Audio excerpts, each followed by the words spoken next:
La Bible en un an, la 8e journée, le livre de la Genèse, le chapitre 18, verset 16, au chapitre 19, verset 38, le livre des psaumes, chapitre 8, verset 1 à 10, le livre des proverbes, chapitre 2, le verset 6 à 8, l'évangile de Marc, le chapitre 6, verset 1 à 29.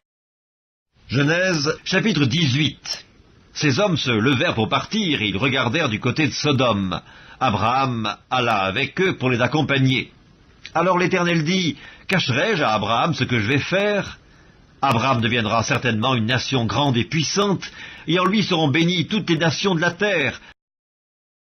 Car je l'ai choisi, afin qu'il ordonne à ses fils et à sa maison après lui de garder la voie de l'Éternel, en pratiquant la droiture et la justice, et qu'ainsi l'Éternel accomplisse en faveur d'Abraham les promesses qu'il lui a faites. » Et l'Éternel dit, « Le cri contre Sodome et Gomorrhe s'est accru et leur péché est énorme, c'est pourquoi je vais descendre et je verrai s'ils ont agi entièrement selon le bruit venu jusqu'à moi, et si cela n'est pas, je le saurai. »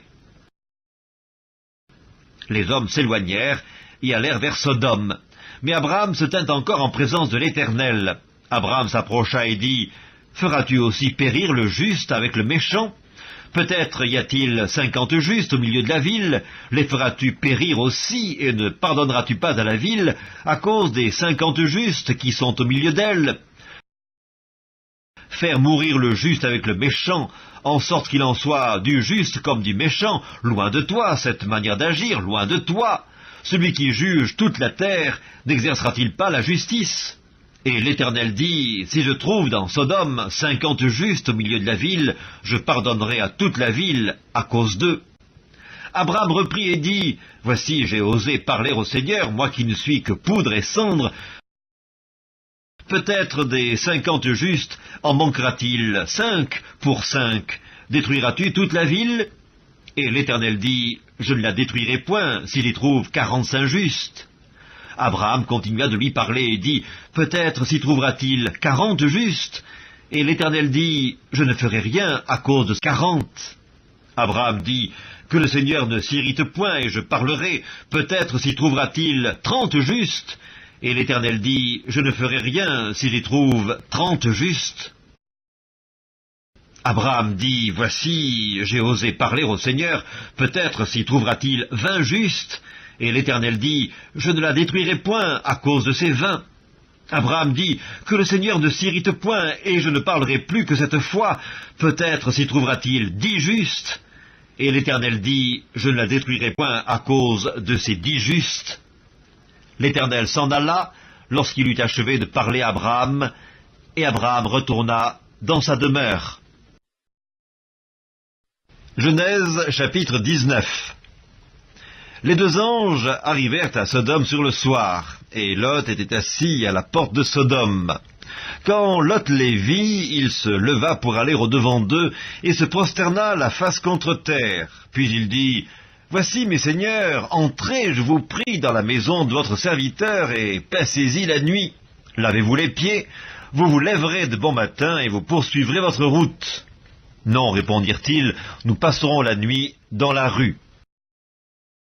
Mais Lot les pressa tellement qu'ils vinrent chez lui et entrèrent dans sa maison. Il leur donna un festin et fit cuire des pains sans levain, et ils mangèrent. Ils n'étaient pas encore couchés que les gens de la ville, les gens de Sodome, entourèrent la maison depuis les enfants jusqu'aux vieillards. Toute la population était accourue. Ils appelèrent Lot et lui dirent, « Où sont les hommes qui sont entrés chez toi cette nuit ? Fais-les sortir vers nous pour que nous les connaissions. » Lot sortit vers eux à l'entrée de la maison et ferma la porte derrière lui, et il dit, « Mes frères, je vous prie, ne faites pas le mal. Voici, j'ai 2 filles qui n'ont point connu d'homme, je vous les amènerai dehors, et vous leur ferez ce qu'il vous plaira. Seulement, ne faites rien à ces hommes, puisqu'ils sont venus à l'ombre de mon toit. » Ils dirent, « Retire-toi. » Ils dirent encore, « Celui-ci est venu comme étranger, et il veut faire le juge. Eh bien, nous te ferons pis qu'à eux. » Et pressant Lot avec violence, ils s'avancèrent pour briser la porte. Les hommes étendirent la main, firent rentrer Lot vers eux dans la maison, et fermèrent la porte. Et ils frappèrent d'aveuglement les gens qui étaient à l'entrée de la maison, depuis le plus petit jusqu'au plus grand, de sorte qu'ils se donnèrent une peine inutile pour trouver la porte. Les hommes dirent à Lot, « Qui as-tu encore ici ? Gendre, fils et filles, et tout ce qui t'appartient dans la ville, fais-les sortir de ce lieu. Car nous allons détruire ce lieu parce que le cri contre ses habitants est grand devant l'Éternel. L'Éternel nous a envoyés pour le détruire. » Lot sortit et parla à ses gendres qui avaient pris ses filles. « Levez-vous, dit-il, sortez de ce lieu, car l'Éternel va détruire la ville. » Mais aux yeux de ses gendres, il parut plaisanter. Dès l'aube du jour, les anges insistèrent auprès de Lot en disant « Lève-toi, prends ta femme et tes 2 filles qui se trouvent ici, de peur que tu ne périsses dans la ruine de la ville. » Et comme il tardait, les hommes le saisirent par la main, lui, sa femme et ses 2 filles, car l'Éternel voulait l'épargner. Ils l'emmenèrent et le laissèrent hors de la ville.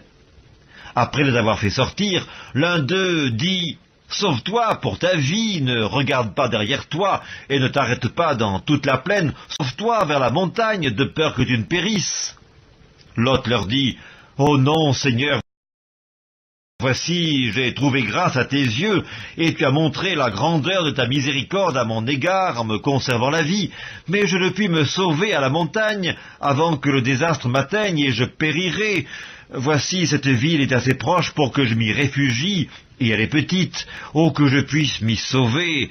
N'est-elle pas petite, et que mon âme vive? » Et il lui dit, « Voici, je t'accorde encore cette grâce, et je ne détruirai pas la ville dont tu parles. Mais hâte-toi de t'y réfugier, car je ne puis rien faire jusqu'à ce que tu y sois arrivé. » C'est pour cela que l'on a donné à cette ville le nom de Tsoar. Le soleil se levait sur la terre lorsque Lot entra dans Tsoar. Alors l'Éternel fit pleuvoir du ciel sur Sodome et sur Gomorrhe du soufre et du feu de par l'Éternel. Il détruisit ces villes, toute la plaine et tous les habitants des villes et les plantes de la terre. La femme de Lot regarda en arrière, et elle devint une statue de sel. Abraham se leva de bon matin pour aller au lieu où ils étaient tenus en présence de l'Éternel. Il porta ses regards du côté de Sodome et de Gomorrhe, et sur tout le territoire de la plaine. Et voici, il vit s'élever de la terre une fumée, comme la fumée d'une fournaise. Lorsque Dieu détruisit les villes de la plaine, il se souvint d'Abraham, et il fit échapper Lot du milieu du désastre, par lequel il bouleversa les villes où Lot avait établi sa demeure. Lot quitta Tsoar pour la hauteur et se fixa sur la montagne avec ses 2 filles, car il craignait de rester à Tsoar. Il habita dans une caverne, lui et ses 2 filles. L'aînée dit à la plus jeune, « Notre père est vieux, et il n'y a point d'homme dans la contrée pour venir vers nous, selon l'usage de tous les pays. Viens, faisons boire du vin à notre père, et couchons avec lui, afin que nous conservions la race de notre père. » Elles firent donc boire du vin à leur père cette nuit-là, et l'aînée alla coucher avec son père. Il ne s'aperçut ni quand elle se coucha, ni quand elle se leva. Le lendemain, l'aînée dit à la plus jeune, « Voici, j'ai couché la nuit dernière avec mon père, faisons-lui boire du vin encore cette nuit, et va coucher avec lui, afin que nous conservions la race de notre père. » Et elles firent boire du vin à leur père encore cette nuit-là, et la cadette alla coucher avec lui. Il ne s'aperçut ni quand elle se coucha, ni quand elle se leva. Les 2 filles de Lot devinrent enceintes de leur père. L'aînée enfanta un fils qu'elle appela du nom de Moab, c'est le père des Moabites jusqu'à ce jour. La plus jeune enfanta aussi un fils qu'elle appela du nom de Ben-Ammi, c'est le père des Ammonites jusqu'à ce jour.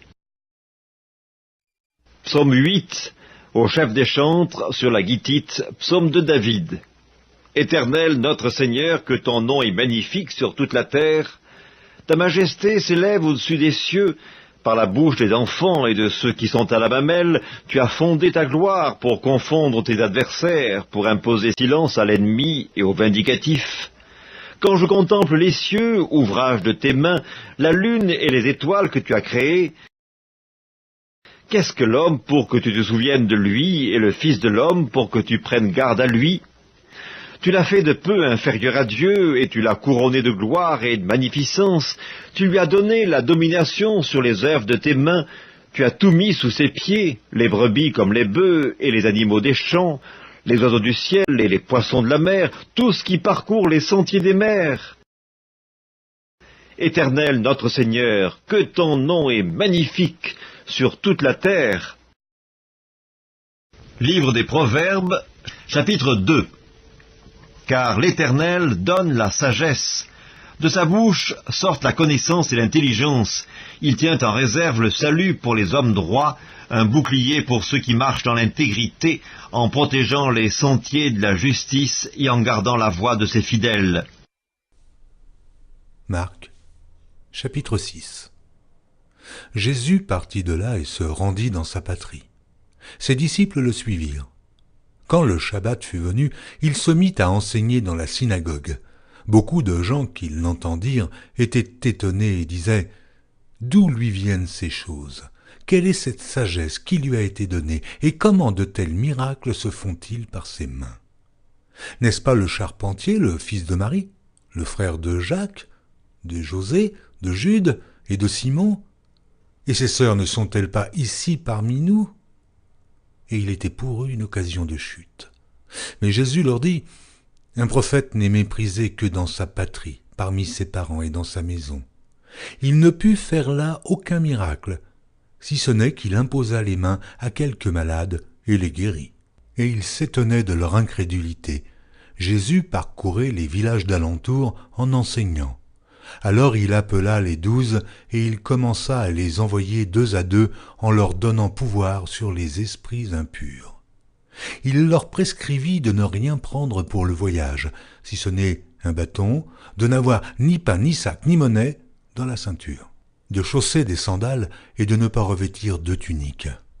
Puis il leur dit, « Dans quelque maison que vous entriez, restez-y jusqu'à ce que vous partiez de ce lieu, et s'il y a quelque part des gens qui ne vous reçoivent ni ne vous écoutent, retirez-vous de là et secouez la poussière de vos pieds afin que cela leur serve de témoignage. » Ils partirent et ils prêchèrent la repentance. Ils chassaient beaucoup de démons et ils oignaient d'huile beaucoup de malades et les guérissaient. Le roi Hérode entendit parler de Jésus dont le nom était devenu célèbre et il dit « Jean-Baptiste est ressuscité des morts. » Et c'est pour cela qu'il se fait par lui des miracles. D'autres disaient « C'est Élie » et d'autres disaient « C'est un prophète, comme l'un des prophètes. » Mais Hérode, en apprenant cela, disait « Ce Jean que j'ai fait décapiter, c'est lui qui est ressuscité. » Car Hérode lui-même avait fait arrêter Jean et l'avait fait lier en prison à cause d'Hérodias, femme de Philippe, son frère, parce qu'il l'avait épousée et que Jean lui disait « Il ne t'est pas permis d'avoir la femme de ton frère. » Hérodias était irritée contre Jean et voulait le faire mourir. Mais elle ne le pouvait, car Hérode craignait Jean, le connaissant pour un homme juste et saint. Il le protégeait et après l'avoir entendu, il était souvent perplexe et l'écoutait avec plaisir. Cependant, un jour propice arriva lorsque Hérode, à l'anniversaire de sa naissance, donna un festin assez grand aux chefs militaires et aux principaux de la Galilée. La fille d'Hérodias entra dans la salle. Elle dansa et plut à Hérode et à ses convives. Le roi dit à la jeune fille « Demande-moi ce que tu voudras, et je te le donnerai. » Il ajouta avec serment « Ce que tu me demanderas, je te le donnerai, fût-ce la moitié de mon royaume. » Étant sortie, elle dit à sa mère « Que demanderai-je » Et sa mère répondit « La tête de Jean-Baptiste. » Elle s'empressa de rentrer aussitôt vers le roi et lui fit cette demande « Je veux que tu me donnes à l'instant, sur un plat, la tête de Jean-Baptiste. » Le roi fut attristé, mais à cause de ses serments et des convives, il ne voulut pas lui faire un refus. Il envoya sur le champ un garde avec ordre d'apporter la tête de Jean-Baptiste. Le garde alla décapiter Jean dans la prison et apporta la tête sur un plat. Il la donna à la jeune fille, et la jeune fille la donna à sa mère. Les disciples de Jean, ayant appris cela, vinrent prendre son corps et le mirent dans un sépulcre.